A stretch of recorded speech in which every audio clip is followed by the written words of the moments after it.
Hello मित्रों, आज से हम लोग जो है इंडियन ज्योग्राफी के साथ साथ जो है वर्ल्ड ज्योग्राफी की कक्षाएं भी प्रारंभ कर रहे हैं। तो वर्ल्ड ज्योग्राफी में आज हम लोगों को चैप्टर पहला जो फर्स्ट चैप्टर होता है इसमें यूनिवर्स, ठीक है, यूनिवर्स एंड सोलर सिस्टम, मतलब ब्रह्मांड और सोलर सिस्टम जो होता है पहला चैप्टर, वो हम लोगों को पढ़ना है। आज हम लोग जो है पढ़ेंगे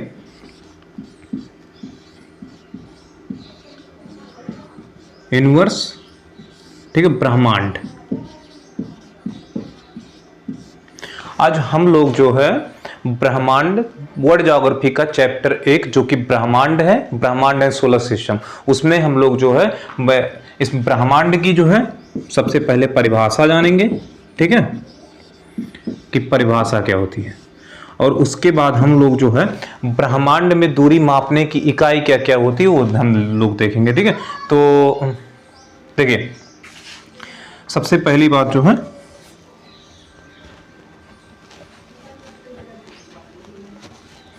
हम लोगों को जो पढ़ना है आज, वो पढ़ना है एक तो परिभाषा, ठीक है, कि ब्रह्मांड की परिभाषा क्या होती है।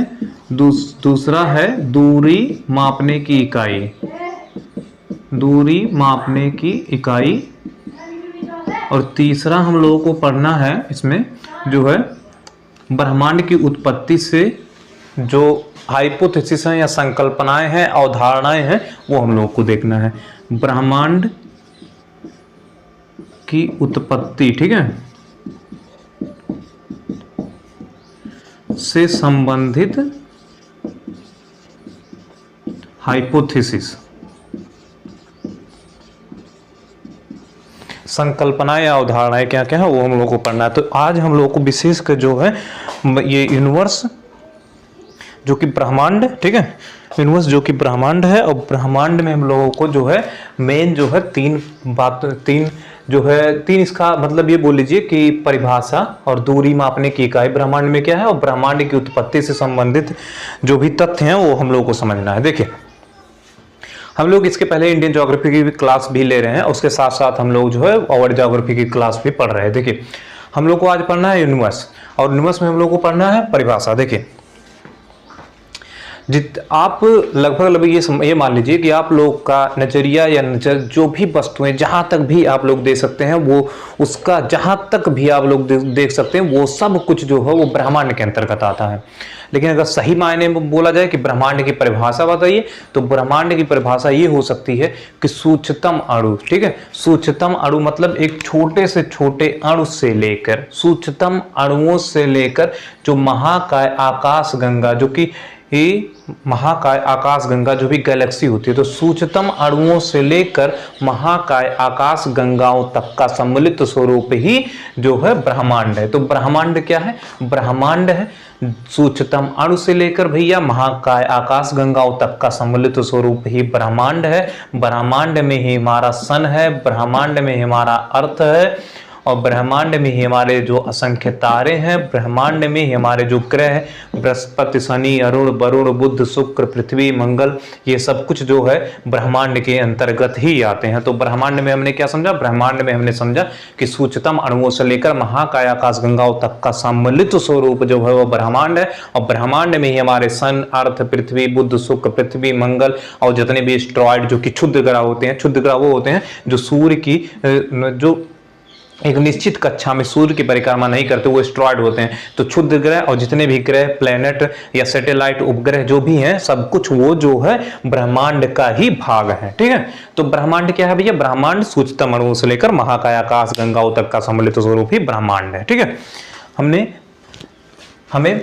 हमें ब्रह्मांड की जो है परिभाषा पढ़नी थी। हम लोग जो है ब्रह्मांड की परिभाषा पढ़ चुके हैं। अब हम लोग जो है देखते हैं कि दूरी मापने की इकाई क्या है। ब्रह्मांड में दूरी का मापन कैसे, किन किन इकाइयों द्वारा किया जा सकता है। जैसे यहाँ पे, जैसे देखिए, हम लोग को अभी दूरी मापनी होती है तो हम लोग जो है मीटर और किलोमीटर का जो है प्रयोग करते हैं, ठीक है।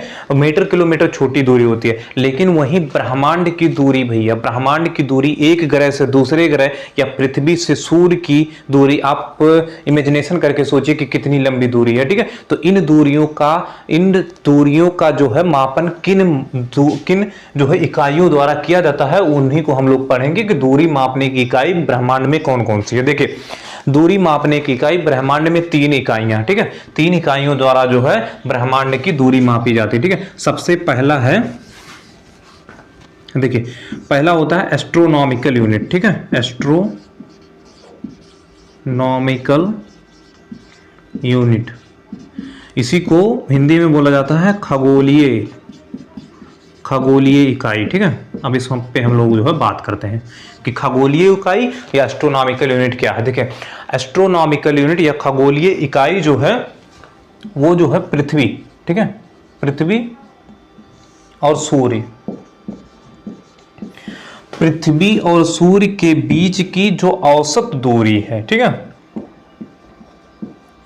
कौन सी दूरी, नॉर्मल दूरी नहीं, सामान्य दूरी नहीं, पृथ्वी और सूर्य के बीच की जो औसत दूरी है उसे जो है खगोलीय दूरी कहा जाता है। उससे क्या कहा जाता है, खगोलीय दूरी कहा जाता है। और इसी को जो है दूरी मापने में प्रयोग किया जाता है, उसे हम लोग जो है खगोलीय इकाई कहते हैं। तो पृथ्वी और सूर्य के बीच की जो औसत दूरी है उसी को जो है खगोलीय दूरी कहा जाता है, और इसी को जो है खगोलीय इकाई के रूप में ब्रह्मांड की दूरी का मापन किया जाता है। तो खगोलीय दूरी या फिर भैया एस्ट्रोनॉमिकल यूनिट, एस्ट्रोनॉमिकल यूनिट हम क्या कर सकते हैं, एस्ट्रोनॉमिकल यूनिट से तात्पर्य जो है पृथ्वी की सूर्य से जो औसत दूरी है वही होती है। तो 1 एस्ट्रोनॉमिकल यूनिट या पृथ्वी की सूर्य से जो औसत दूरी है उसका नाम क्या होता है, उसका मान कितना होता है, तो उसका मान होता है 1.5 गुणे 10⁻⁸ जो है 8 किलोमीटर। तो 1 एस्ट्रोनॉमिकल यूनिट या 1 खगोलीय इकाई जो होती है 1.5 × 10⁸ किलोमीटर के बराबर होती है। अब हम यहाँ पे समझते हैं कि जो हमने औसत दूरी का जो ये वर्ड लिया है, ठीक है, शब्द लिया है, इस औसत दूरी से क्या तात्पर्य है, ठीक है। देखिए तो 1 एस्ट्रोनॉमिकल यूनिट आप लिख लीजिएगा, 1 एस्ट्रोनॉमिकल यूनिट या 1 खगोलीय इकाई जो है 1.5 × 10⁸ किलोमीटर होता है। ये पहली यूनिट है दूरी मापने की इकाई की, एस्ट्रोनॉमिकल यूनिट या खगोलीय इकाई। अब हम समझते हैं कि जो हमारी औसत दूरी है उसका मतलब क्या होता है। देखिए जो पृथ्वी है आपकी, ठीक है, औसत दूरी पढ़ रहे हैं हम लोग, ठीक है, जो पृथ्वी है, ठीक है, ये एलिप्टिकल जो पाथ होता है, ठीक है। सूर्य जो होता है वो इसके फोकस पे, जैसे अगर आप लोग जो है मैथ में पढ़े होंगे, इंटर के मैथ में, तो उसमें है जो है दीर्घ वृत्ताकार, ठीक है, दीर्घ वृत्ताकार एक अच्छा होता है, एक चैप्टर है, ठीक है, दीर्घ वृत्ताकार। तो उसके 2 फोकस होते हैं, एक फोकस यहाँ पे होता है, एक फोकस यहाँ पे, लेकिन जो है सूर्य जो है इस वाले फोकस पर होता है, और पृथ्वी जो है दीर्घ वृत्ताकार में सूर्य की परिक्रमा करती है, दीर्घ वृत्ताकार। तो कभी कभी पृथ्वी यहाँ पे पहुंचेगी, ठीक है, कभी पृथ्वी यहाँ पे पहुंचेगी। तो आपको दिखाई दे रहा होगा कि यहाँ से इसकी दूरी जो है कम है और यहाँ से इसकी दूरी जो है ज्यादा है, ठीक है। अगर मान लिया जाए कि ये दूरी x है, ये दूरी y है, तो x + y/2 किया जाएगा। जो दूरी निकल के आएगी उसी को औसत दूरी कहा जाएगा। पृथ्वी और सूर्य के बीच की जो औसत दूरी है वो इसी का जो है बटे 2 करके निकाला जा सकता है। तो औसत दूरी से तात्पर्य है कि पृथ्वी सूर्य के दीर्घ वृत्ताकार कक्षा में चक्कर लगाती है और उस दीर्घ वृत्ताकार के एक फोकस पे सूर्य होता है। कभी जो है पृथ्वी सूर्य के नजदीक हो जाती है, कभी पृथ्वी से काफी दूर हो जाती है, और इनका मान ही और इनका औसत, ठीक है, इन दूरियों का औसत ही पृथ्वी से सूर्य की औसत दूरी होती है। और पृथ्वी से सूर्य की औसत दूरी 1.5 × 10⁸ किलोमीटर के बराबर होती है, जो कि हमारी 1 एस्ट्रोनॉमिकल यूनिट के बराबर होती है, जो हम लोग जो है आपके ब्रह्मांड में दूरी मापन के प्रयोग में करते हैं, ठीक है। तो पहला तो भैया कंफर्म हो गया कि पहला जो है वो आपका दूरी मापने की इकाई 1 एस्ट्रोनॉमिकल यूनिट या खगोलीय इकाई 1.5 × 10⁸ किलोमीटर के बराबर होती है। अब चलिए देखें, अब दूसरा हम लोग को जो पढ़ना है वो है आपकी लाइट ईयर्स, ठीक है। दूरी मापने, ब्रह्मांड में दूरी मापने की जो दूसरी इकाई है उसका नाम है प्रकाश वर्ष, ठीक है, प्रकाश वर्ष, इसी को बोला जाता है लाइट ईयर्स। देखिए जितने भी साइंटिस्ट हुए हैं, जो भी अपने मैथमेटिकल कैलकुलेशन से जो भी अभी तक प्रूव किए हैं, उनमें से यही बात सामने निकल के आई है कि जो अभी तक इस ब्रह्मांड में सबसे गतिशील, मतलब सबसे ज्यादा जिसकी स्पीड है वो है प्रकाश, ठीक है। प्रकाश की स्पीड या प्रकाश की चाल ब्रह्मांड में सबसे ज्यादा होती है और इसका मान है 3 × 10⁸ मीटर पर सेकेंड, ठीक है। तो इसका प्रयोग हम लोग जो है ब्रह्मांड में दूरी मापने के प्रयोग में कैसे करते हैं वो देखिए। देखिए प्रकाश सबसे तेज चलती है, ठीक है, पूरे ब्रह्मांड में। तो प्रकाश तो 1 लाइट ईयर्स या प्रकाश वर्ष से तात्पर्य यह है कि प्रकाश एक वर्ष में जितनी दूरी को तय करता है उसी को लाइट ईयर्स या प्रकाश वर्ष कहा जाता है। तो प्रकाश एक वर्ष में कितनी दूरी तय करेगा, देखिए हम लोग को किलोमीटर में निकालना है, लेकिन हम लोगों ने पढ़ा 3 × 10⁸ मीटर पर सेकंड। उसको हम लोग कन्वर्ट करेंगे अगर किलोमीटर में तो 3 × 10⁵ किलोमीटर पर सेकंड हो जाएगा, ठीक है। देखिए 3 × 10⁸ था और हम लोग जो 5, ये हो गया किलोमीटर में। अच्छा एक साल में या एक वर्ष में कितनी चलेगी, 365 दिन होते हैं। 365 दिन में जो है 24 घंटे होते हैं, ठीक है, और 24 घंटे में जो है 60 मिनट होते हैं, और 60 मिनट में भैया 60 सेकंड होते हैं, ठीक है। यहाँ था किलोमीटर पर सेकंड, ठीक है, किलोमीटर पर सेकंड, यहाँ पे सेकंड, तो यहाँ से सेकंड जो आएगा वो कैंसिल हो जाएगा, ये हमारी किलोमीटर में दूरी निकलेगी। और ये जब हम लोग पूरा कैलकुलेशन करते हैं तो ये निकल के आता है 9.46 × 10⁻, जो है 12 या 12 किलोमीटर। तो 1 लाइट ईयर या 1 प्रकाश वर्ष की वैल्यू 9.46 × 10⁻12 किलोमीटर आती है, ठीक है। तो प्रकाश वर्ष जो है एक वर्ष में प्रकाश जितनी दूरी को तय करता है उसे प्रकाश वर्ष बोला जाता है। और प्रकाश वर्ष की वैल्यू हम लोगों ने निकाल ली है, उसका वैल्यू जो है 9.46 × 10⁻12 किलोमीटर। और इसी दूरी को हम लोग जो है ब्रह्मांड में एक इकाई के रूप में दूरी मापन में करते हैं। देखिए अगर मोटा मोटा बोला जाए तो बात यह है कि 15 करोड़, ठीक है, 15 करोड़ 1.5 हमने लिखा था ना, 1.5 × 10⁸ किलोमीटर वाला किलोमीटर, ये दूरी है प्रकाश से सूर्य की। अब प्रकाश से सूर्य की दूरी 15 करोड़ है लगभग, और हम लोग जानते हैं कि पृथ्वी तक सूर्य के प्रकाश को पहुंचने में कितने मिनट का टाइम लगता है, 8 मिनट का लगभग। तो 8 मिनट में प्रकाश जो है वो 15 करोड़ किलोमीटर चल जाता है। तो एक साल में कितना चलेगा, इतना चल जाता है। और इसी को हम लोग जो है प्रकाश वर्ष के रूप में प्रयोग करते हैं, ठीक है, ब्रह्मांड में दूरी मापन के रूप में। तो ये था हम लोगों का दूसरा यूनिट जो कि ब्रह्मांड में हम लोग यूज करते हैं दूरी मापन में। अब हम लोगों को पढ़ना है तीसरा यूनिट क्या होता है भैया। देखिए तीसरे यूनिट का जो नाम है उसका नाम है पारसेक, ठीक है।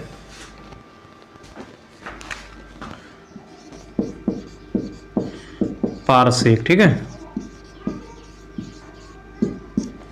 देखिए पारसेक कहा जाए तो पारसेक ब्रह्मांड में दूरी मापन में सबसे प्राचीन और सबसे बड़ी इकाई है। सबसे प्राचीन है ये, ठीक है, सबसे बोला जाए तो सबसे प्राचीन है और सबसे बड़ी इकाई है, वो है उसका नाम है पारसेक। और पारसेक की वैल्यू कितनी होती है, पारसेक की वैल्यू देखते हैं हम लोग। देखिए पारसेक की जो वैल्यू होती है उसका मान होता है 1 पारसेक, ठीक है, 1 पारसेक = 3.26 लाइट ईयर्स के बराबर। तो अगर बोला जाए कि पारसेक का मान बताइए, तो पारसेक का मान निकालने के लिए हम लोग जितना लाइट ईयर्स का मान निकला था उसमें 3.26 का गुना कर देंगे तो वही जो हो पारसेक की वैल्यू आ जाएगी। तो पारसेक जो है लाइट ईयर्स का 3.26 गुना है भैया, ठीक है। और ये जो है सबसे बड़ी इकाई है। देखिए कभी कभी पूछा जाता है कि आप लोग ब्रह्मांड में दूरी मापन में, ठीक है, दूरी मापन में जो जो इकाइयां हैं उसे बढ़ते हुए क्रम में अरेंज कीजिए। तो देखिए बढ़ते हुए सबसे छोटी इकाई कौन सी थी, सबसे छोटी इकाई भैया एस्ट्रोनॉमिकल यूनिट, उसको हम लोग AS लिख देते, ठीक है, एस्ट्रोनॉमिकल यूनिट। फिर उसके बाद हम लोग की लाइट ईयर्स आई, उसको LY लिख दिए। सबसे बड़ी इकाई पारसेक। ये जो है ऑर्डर है इंक्रीजिंग ऑर्डर में, ठीक है, बढ़ते हुए क्रम में, ठीक है। इसकी वैल्यू कितनी होती थी, इसकी वैल्यू 1.5 × 10⁸ किलोमीटर होती थी। इसकी वैल्यू जो है कितनी होती थी, 9.46 × 10⁻12 किलोमीटर होती थी, ठीक है। और इसकी वैल्यू कितनी आई, ये जो है इसका मान मतलब 3.26 × 9.46 × 10⁻12 किलोमीटर, ठीक है। पारसेक सबसे बड़ी इकाई है, सबसे प्राचीन इकाई है, ठीक है। देखिए हम लोगों ने परिभाषा समझा, हम लोगों ने जो है वो दूरी मापने की इकाई भी समझ ली है, ठीक है, कि ब्रह्मांड में दूरी मापने की जो जो इकाइयां हैं वो हम लोग पढ़ चुके हैं। अब हम लोगों को जो पढ़ना है वो है ब्रह्मांड की उत्पत्ति से संबंधित जो भी अवधारणाएं, जो भी संकल्पनाएं या जो भी हाइपोथेसिस दिए गए थे वो क्या क्या हैं। देखिए जब ये अवधारणाएं दी जा रही थी तो आज जो भी आज के समय के अनुसार बहुत मतलब ये समझ लीजिए कि प्राचीन मतलब 140 एडी, ठीक है, 140 एडी के आसपास की बात है, ठीक है, 140 एडी के आसपास की। तो उस समय जो है इतनी कोई प्रूफ इतना नहीं दे सकता था, लेकिन हाँ जो भी हमारे साइंटिस्ट थे उन्होंने जो है एक अपने विचार विमर्श प्रस्तुत किए थे कि ऐसा हो सकता है, तो उसी को हम लोग जो है संकल्पनाएं कहते हैं। इसका कोई प्रूफ नहीं है और इसे हम लोग जो है एक एक करके देखते हैं। देखिए ब्रह्मांड की उत्पत्ति से जो भी संबंधित संकल्पनाएं हैं उनमें सबसे पहला नाम आता है क्लैडियस टॉलमी का, क्लैडियस टॉलमी, ठीक है, नाम लिखिएगा क्लैडियस टॉलमी। और ये कहाँ के हैं, ये हैं मिस्र यूनान के। और इन्होंने जो अपनी हाइपोथेसिस प्रस्तुत की थी वो 140 एडी में की थी, ठीक है। तो क्लैडियस टॉलमी कहाँ के हैं, मिस्र यूनान के हैं और लगभग 140 एडी के आसपास इन्होंने अपने हाइपोथेसिस को रखा था। इन्होंने कहा क्या था वो जानिए। इन्होंने कहा कि जो हमारी पृथ्वी है वो जो है केंद्र में है, ठीक है, हमारी पृथ्वी यहाँ कहीं केंद्र में है और जो इसके कक्षा में जो है सूर्य जो है इसकी परिक्रमा कर रहा है। सूर्य किसकी परिक्रमा कर रहा है, इन्होंने कहा कि पृथ्वी केंद्र में है भैया और सूर्य इसके चारों तरफ परिक्रमा कर रहा है, जो कि गलत है। लेकिन इन्होंने उस समय जो है हाइपोथेसिस के माध्यम से ये जो है अवधारणा प्रस्तुत की थी। देखिए अगर पृथ्वी केंद्र में है तो इसे एक बोला जाता है जियोसेंट्रिक अवधारणा, ठीक है, जियोसेंट्रिक हाइपोथेसिस। तो जियोसेंट्रिक आप लिख लीजिएगा, जियोसेंट्रिक हाइपोथेसिस किसने प्रस्तुत किया था, जियोसेंट्रिक हाइपोथेसिस क्लैडियस टॉलमी ने प्रस्तुत किया था। बस तो पहला हाइपोथेसिस में हम लोगों ने देखा कि क्लैडियस टॉलमी ने जियोसेंट्रिक हाइपोथेसिस दिया। इन्होंने कहा कि पृथ्वी जो है केंद्र में है और सूर्य जो है इसके चारों तरफ चक्कर लगा रहा है। दूसरा हम लोग देखते हैं जो कि ब्रह्मांड की उत्पत्ति से, देखिए एक आप लोगों ने नाम सुना होगा बारहमिहिर, ठीक है, जो कि भारत के थे, बारहमिहिर, और ये थे भारत के, ठीक है, बारहमिहिर भारत के थे। देखिए भारत की दुर्दशा कही जाए या भारत का पिछड़ापन कहा जाए तो भी इसमें बेटर होगा, क्योंकि देखिए बारहमिहिर ने जो भी अगले अभी साइंटिस्ट आएंगे उन्होंने बताया था कि मतलब सूर्य केंद्र में है, पृथ्वी और अन्य ग्रह इसके चारों तरफ चक्कर लगा रहे। लेकिन यही बात बारहमिहिर ने पहले ही बता दी थी, लेकिन इनकी खोज को दुनिया के सामने बहुत बाद में रखा गया, जिससे इनको जो श्रेय मिलना चाहिए था, ठीक है, जिनको जो श्रेय मिलना चाहिए था इनकी खोज का, वो इनको श्रेय नहीं मिला, वो आपके मिल गया कॉपरनिकस को, जो कि हम अभी पढ़ने वाले हैं, ठीक है। तो बारहमिहिर जो कि भारत के थे, इन्होंने पहले ही बता दिया था कि जो सूर्य है वो केंद्र में है और पृथ्वी इसके चारों तरफ चक्कर लगा रही, ठीक है। तो बारहमिहिर ने क्या बताया भैया, बारहमिहिर ने बताया कि सूर्य केंद्र में है, पृथ्वी इसके चारों तरफ चक्कर लगा रही है। लेकिन इनकी बात को जो है काफी बाद में रखा गया, ठीक है। इसी कारण से जो है कॉपरनिकस आगे निकल गए। देखिए कॉपरनिकस की हम लोग बात करते हैं, ठीक है। तीसरी अवधारणा किसने दी, तीसरी अवधारणा दी है कॉपरनिकस ने, निकोलस कॉपरनिकस इनका पूरा नाम है, तो हम लोग लिख रहे हैं कॉपरनिकस केवल, ठीक है। तो कॉपरनिकस ने क्या कहा, देखिए कॉपरनिकस ने हेलियोसेंट्रिक अवधारणा दी। हेलियोसेंट्रिक अवधारणा मतलब सूर्य केंद्र में है, ठीक है, सूर्य यहाँ कहीं पे केंद्र में है और पृथ्वी और अन्य ग्रह, इन्होंने और भी जोड़ा, ठीक है, पृथ्वी और अन्य ग्रह सूर्य के चारों तरफ चक्कर लगा रहे हैं। तो हेलियोसेंट्रिक अवधारणा किसने दी, हेलियोसेंट्रिक अवधारणा,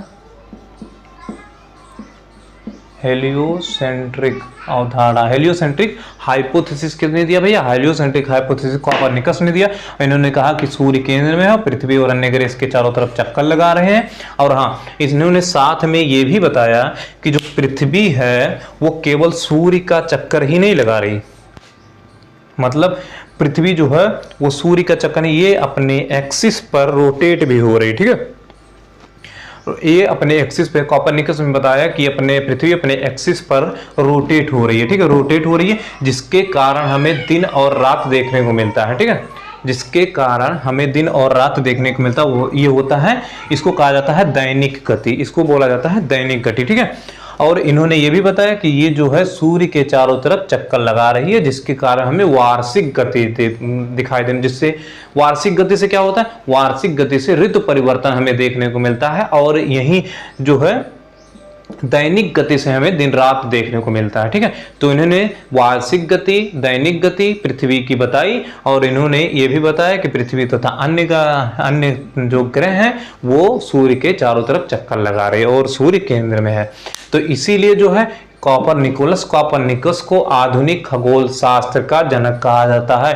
तो कॉपरनिकस को क्या कहा जाता है, आधुनिक खगोल शास्त्र का जनक कहा जाता है भैया। देखिए, इसी के साथ हम लोगों ने ब्रह्मांड की परिभाषा, दूरी मापने की इकाई और ब्रह्मांड से उत्पत्ति से जितने भी हाइपोथेसिस हैं वो हम लोगों ने इंपॉर्टेंट पढ़ लिए हैं। और इसके अगले लेक्चर में हम लोग जो है वो देखना, जो ब्रह्मांड की उत्पत्ति से संबंधित और कुछ बातें हैं वो लेकर मिलते हैं। तो अगर मिलते हैं अगले नेक्स्ट वीडियो में। देखिए, एक बार फटाफट रिवीजन करते हैं 2 मिनट में। ठीक है, ठीक है।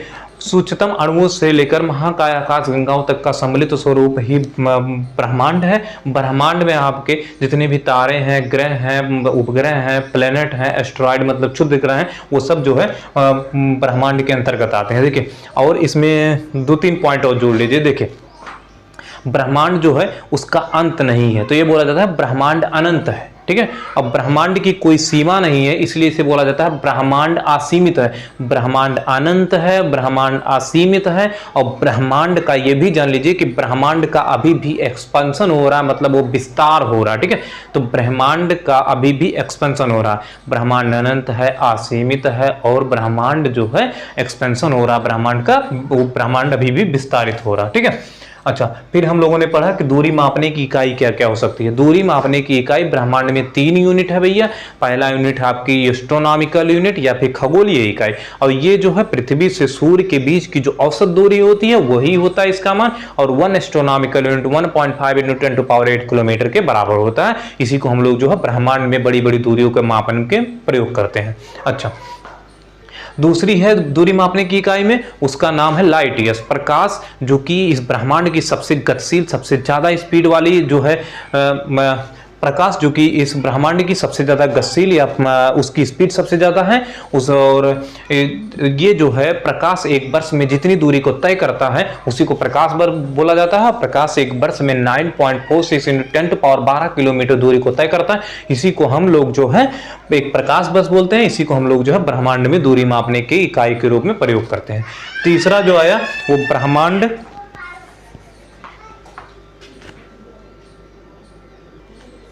और तीसरी इकाई है ब्रह्मांड की जो तीसरी इकाई है वह है आपके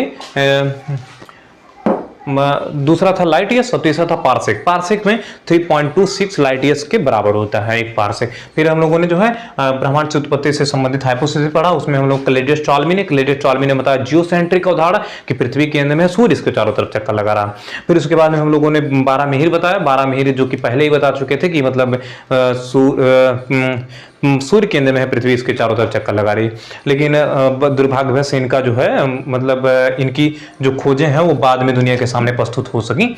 और फिर उसके बाद में कॉपरनिकस ने जो बताया कि हेलियोसेंट्रिक अवधारणा थी कि सूर्य केंद्र में, पृथ्वी इसके चारों तरफ चक्कर लगा रही, अन्य ग्रह भी इसके चारों तरफ चक्कर लगा रहे। इन्होंने पृथ्वी की दैनिक गति बताया कि मतलब ये अपने एक्सिस पर रोटेशन करती है, मतलब रोटेट करती है, जिसके कारण हमें दिन रात देखने को मिलते हैं। और इन्होंने पृथ्वी की वार्षिक गति, मतलब वार्षिक गति जो कि पृथ्वी सूर्य के चारों तरफ घूमने में लेती है, इसके कारण हमें जो है ऋतु परिवर्तन देखने को मिलते हैं। बस इतनी बातें थी आज जो कि सफिशिएंट है। और मिलते हैं अगले नेक्स्ट वीडियो में इस वर्ल्ड ज्योग्राफी के सीरीज को जो है कंटिन्यूअस करते हुए। Okay, thanks for watching my video.